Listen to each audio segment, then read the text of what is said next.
हरे कृष्णा। श्रीमद् भागवत गीता यथारूप अध्याय 10 श्लोक संख्या 15।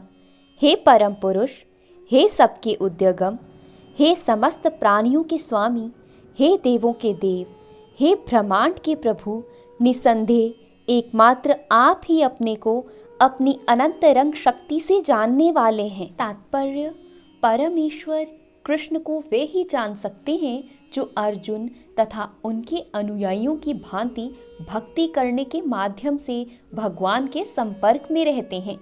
असुरी या नास्तिक प्रकृति वाले लोग कृष्ण को नहीं जान सकते। ऐसा मनोधर्म जो भगवान से दूर ले जाए परम पातक है, और जो कृष्ण को नहीं जानता उसे भागवत गीता की टीका करने का प्रयत्न नहीं करना चाहिए।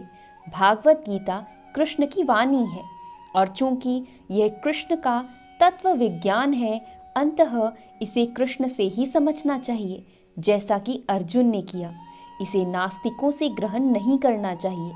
श्रीमद् भागवतम में कहा गया है, परम सत्य का अनुभव 3 प्रकार से किया जाता है: निराकार ब्रह्म, अंतर्यामी परमात्मा तथा भगवान। अंततः परम सत्य के ज्ञान की अंतिम अवस्था भगवान है। हो सकता है कि सामान्य व्यक्ति अथवा ऐसा मुक्त पुरुष भी जिसने निराकार ब्रह्म अथवा अंतर्यामी परमात्मा का साक्षात्कार किया है, भगवान को ना समझ पाए। अंततः ऐसे व्यक्तियों को चाहिए कि वे भगवान को भागवत गीता के श्लोकों से जानने का प्रयास करें, जिन्हें स्वयं कृष्ण ने कहा है।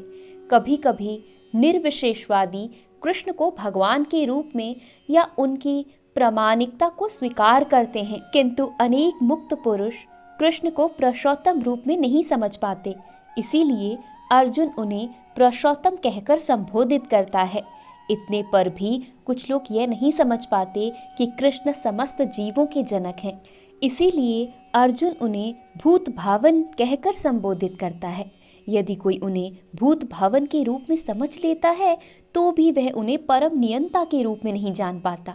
इसीलिए उन्हें यहाँ पर भूतेश या परम नियंता कहा गया है। यदि कोई भूतेश रूप में भी उन्हें समझ लेता है तो भी उन्हें समस्त देवताओं के उद्यगम रूप में नहीं समझ पाता। इसीलिए उन्हें देव देव, सभी देवताओं का पूजनीय देव कहा गया है। यदि देव देव रूप में भी उन्हें समझ लिया जाए तो वे प्रत्येक वस्तु के परम स्वामी के रूप में समझ में नहीं आते। इसीलिए यहाँ पर उन्हें जगतपति कहा गया है। इस प्रकार अर्जुन की अनुभूति के आधार पर कृष्ण विषयक सत्य की स्थापना इस श्लोक में हुई है।